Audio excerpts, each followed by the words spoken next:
this episode of the Private Aviation Insider's Guide. Today, I have done something a little bit unusual for my podcast, and that I found a younger pilot to talk to. And I love this opportunity to hear with an up-and-coming pilot about his experience in a plane that we consider a staple in private aviation. Not that he's a novice in the plane. Payson's been flying this plane for 4 years. He's been flying for longer than that. And we're going to get a little deeper into his story. But Payson McDaniel, thank you so much for joining me today on the podcast. Let's talk about the King Air 350i.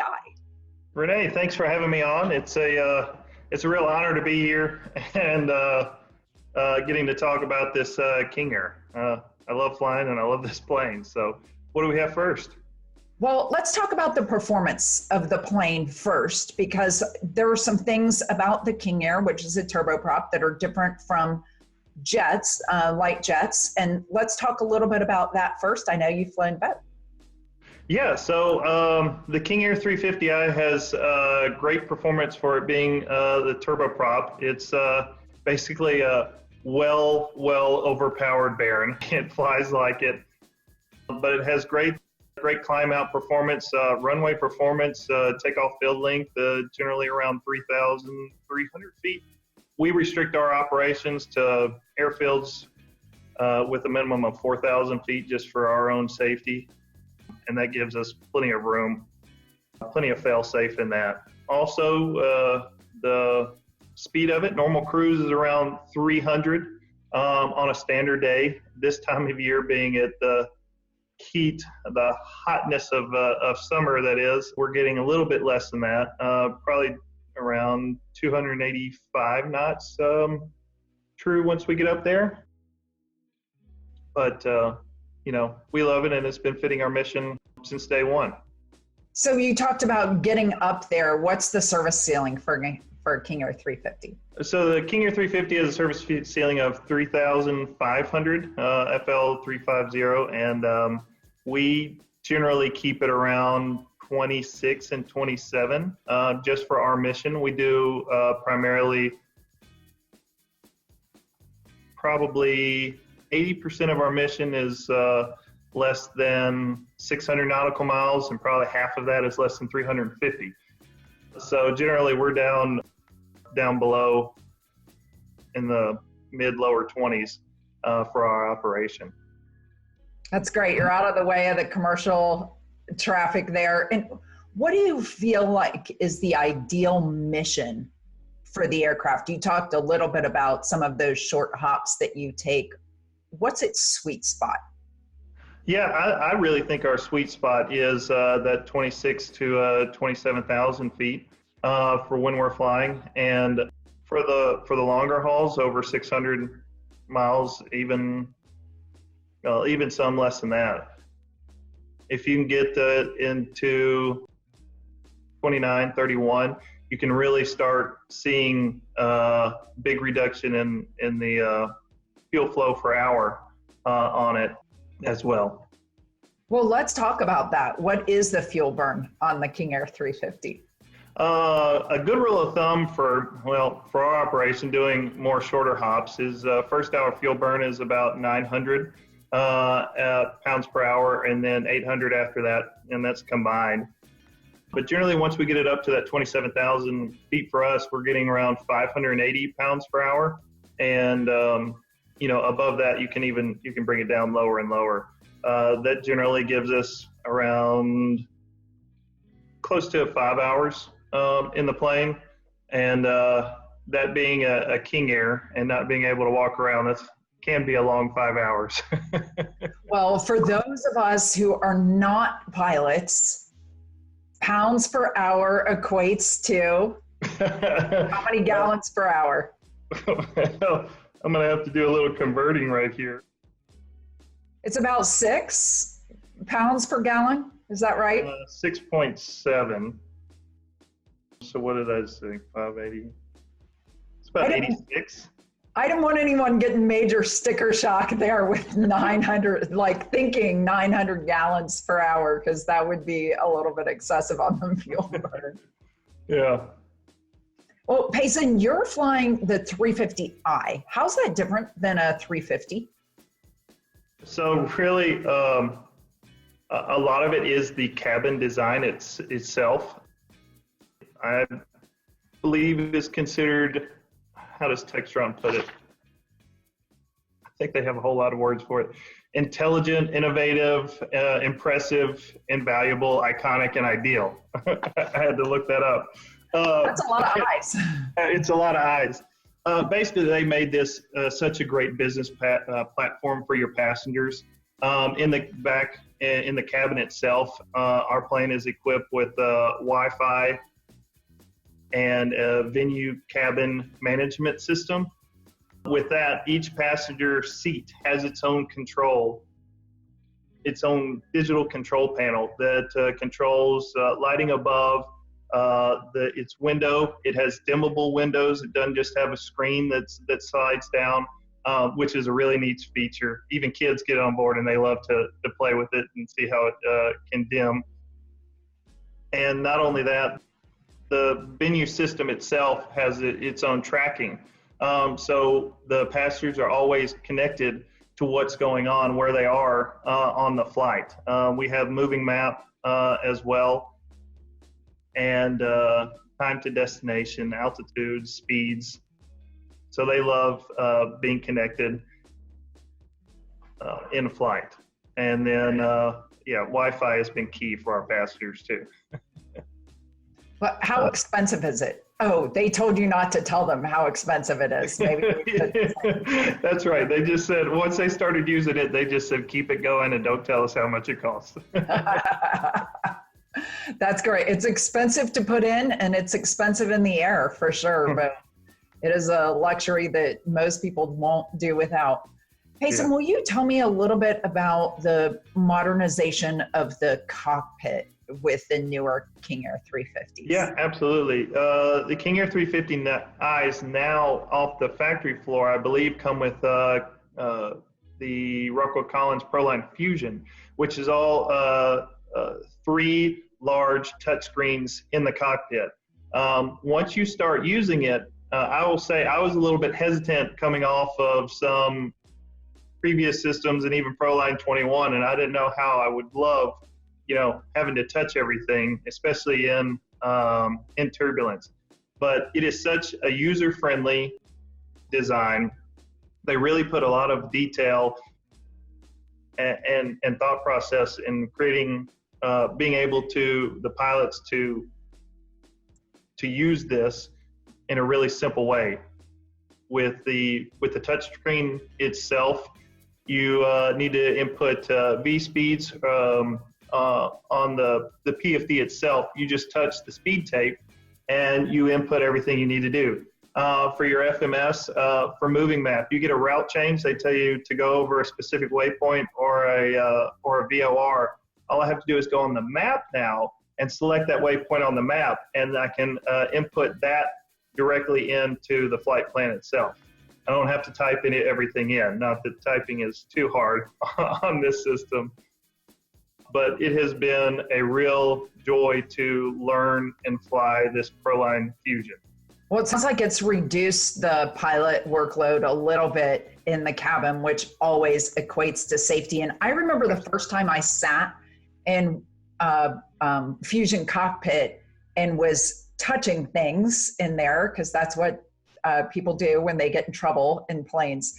And there was an anchor. So if there was turbulence, you had a spot that you could put your fingers to kind of hold on the side of a screen. I don't know if that's still the way that it is, but there were some tools in the cockpit to help you, so you weren't just touching a screen like your iPad screen. There were some ways to overcome that obstacle in the cockpit. Absolutely. So there are little mounts or little platforms for you to basically rest your thumb on, and then use your index finger to apply whatever you're trying to input. It can be a little challenging in turbulence, but one other thing that they did, it's not a heat activated screen. It's used by pressure.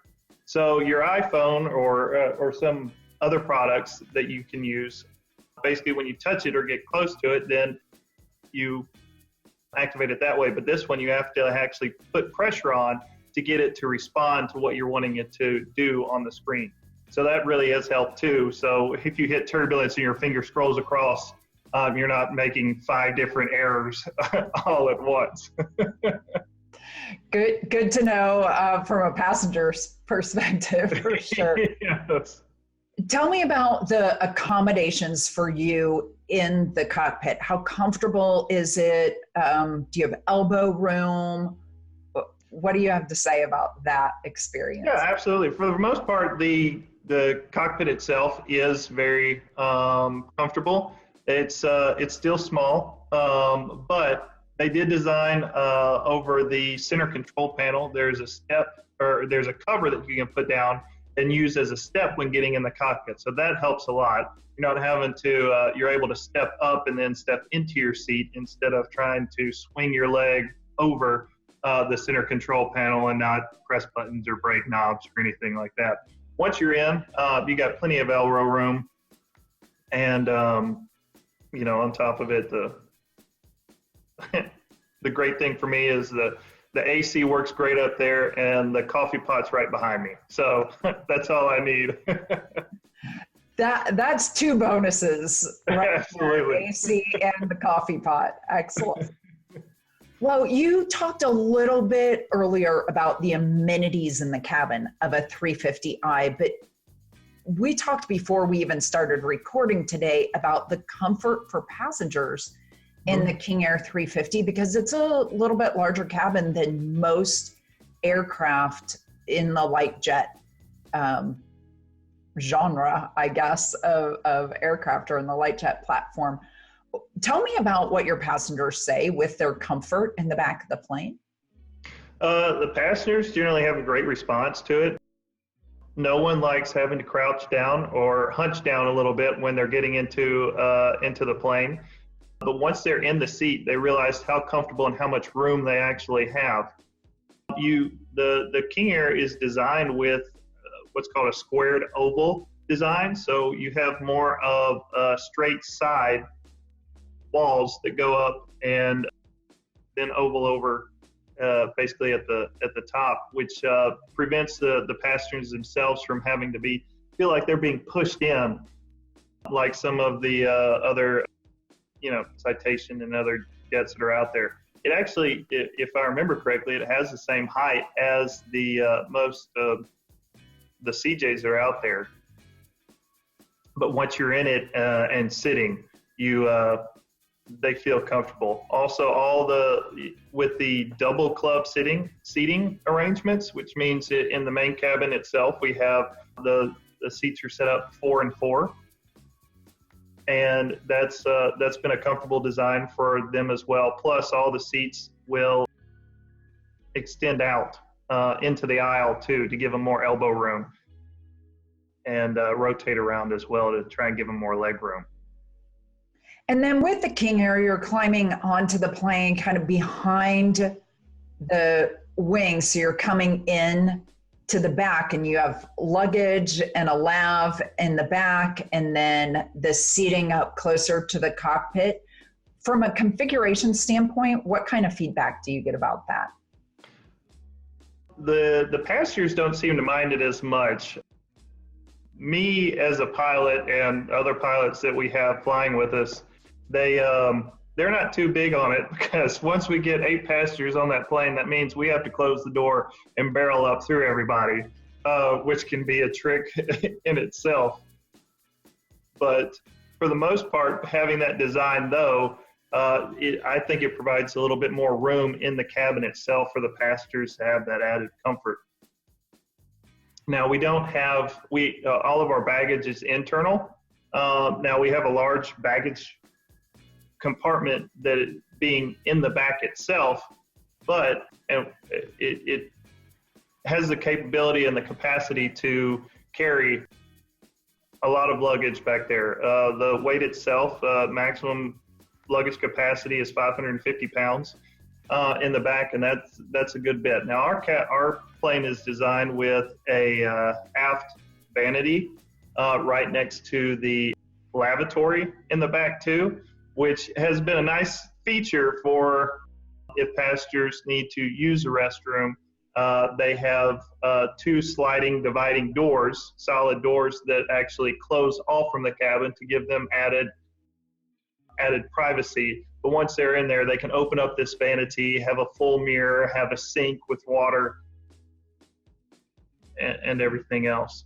The vanity does restrict a little bit of our luggage capacity capability, but it hasn't restricted us really at all. Plus, with a King Air, you also have the added benefit of having wing lockers too. So that's an extra 300 pounds that you can, if you can, stuff in there. A lot of times when we fly golf trips, the golf bags go there, and we're able to keep luggage in the back, and that keeps the capacity that we have to a minimum in the cabin.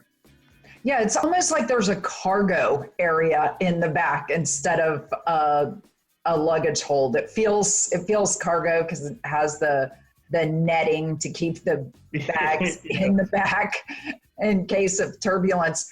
And you mentioned something that is really unique to King Airs, and that's the baggage in the wings. And what's unique to King Airs that I'm alluding to is that there are so many options that you can have on King Airs that aren't available on other aircraft. It's kind of like all the options that you can put on a pickup truck. And we joke that the King Air is the pickup truck of the skies. It's just really versatile and utilitarian. Can also be very luxurious. What are some of the other options that you see on the King Air 350 that are popular? I've noticed that I've seen just out flying itself, you see the King Air 350 ER editions, extended range, which have larger fuel capacity in the cabin themselves. One of our biggest features that one of the biggest options that our guys didn't necessarily purchase it for this, but in the wintertime, our all the cabin seats have seat heaters in them. So when I get the call that they're 15 minutes out, and if it's cold enough, we'll put external power on the plane and warm up the seats, so nobody ever gets into a cold plane with us. Oh my gosh, that is my favorite feature on my car. I would have those on all the time at altitude. Mm-hmm. Oh, Crazy. yeah. Crazy. That's awesome. Well, Payson, you've been flying this plane for a while. Can you talk to me a little bit about the maintenance intervals on the plane and what you see with that? Is there anything that you feel is different about the King Air than about flying a jet as far as maintenance is concerned? Yeah, I don't have too much experience with the maintenance side for the jets, but the King Air has been, we have ours on the camp maintenance program. So it's been really predictable in what we have up and coming. Phase inspections, we just did a major phase inspection a few months back, a phase 4, and then the gear inspection, which entails a gear overhaul. And so that was about the most costly that we've had in a while. But other than that, we've been able to stay mostly on track with scheduled maintenance. We haven't had too many issues with unscheduled maintenance, any unscheduled maintenance issues. We did have a few issues once we first purchased the plane with the fuel cells in the plane. I guess this specific year model or close to it had issues with some of them, but we've since had those replaced, and they were all under warranty. So that was that was sweat off my brow. But we haven't had too many issues. We've only had to cancel, I think, a handful of trips, maybe 2 or 3, because of maintenance issues in the past, and those were all scheduled trips as well. So it's been a very reliable airplane for us, and for the most part predictable. Just to give us a point of reference, how long was the plane down when you did the phase 4 and the gear overhaul? So with the phase 4 and gear overhaul, we were down for a little more than what was projected. I think we were around a month or so. And that seems long, but they did have an issue with when they did the gear overhaul, found some corrosion in the main landing gear itself. So we had to get that basically completely overhauled, and that extended our downtime a little bit. That's super common. Hopefully no one's listening to this freaking out. It's very common to have corrosion in the gear. That's why it gets inspected regularly on all planes at a regular interval about the time that they would be expecting to see that.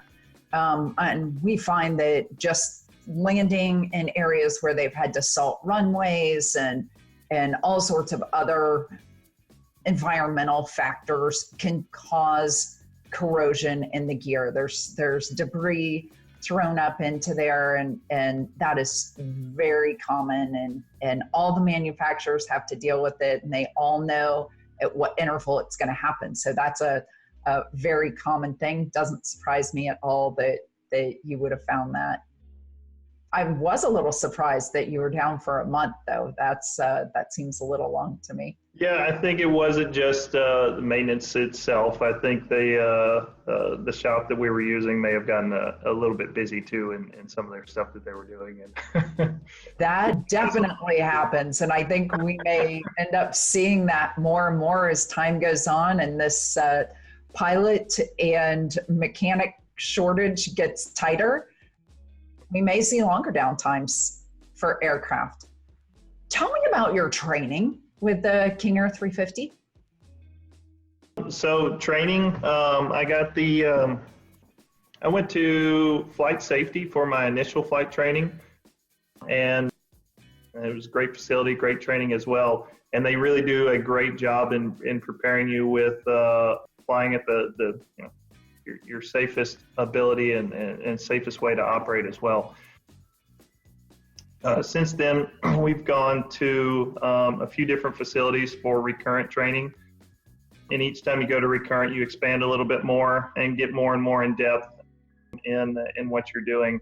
The simulator time is really invaluable to you in training on these emergency procedures, because with the King Air, you do have slightly more pilot workload on your departures as well, just because you're not flying a simple jet or FADEC system. You do have an extra lever down there to manage the speed of the propellers for some things. And I've never thought about that being harder to fly and having more pilot workload, because it seems like it would be harder to fly something that goes faster, but that's not necessarily true because you have more moving parts. Mm-hmm. It is. It's not too big, and how Beechcraft over the years really took their first designs and really added to them. It really has a very good ergonomic feel in the cockpit too, with how everything's laid out, and it's simple across the board with most models, with just the basic operations between the 350s, the 250s, 200s as well. But the 350, it's very simple up in the cockpit too, and how everything is laid out. And do you fly a single pilot operation, or do you fly with two pilots? So I did get my single pilot type rating, but our operation requires two pilots. So we fly crew all the time, and we do our best to keep up with SOPs and make sure that we're flying at the safest and highest standards that we can for our people. Fantastic. Payson, thank you so much for all of this insight into the King Air 350. It's been invaluable, and I know that our listeners have really learned a lot from your podcast today. Thanks so much for being a guest. Well, thank you. It was a pleasure.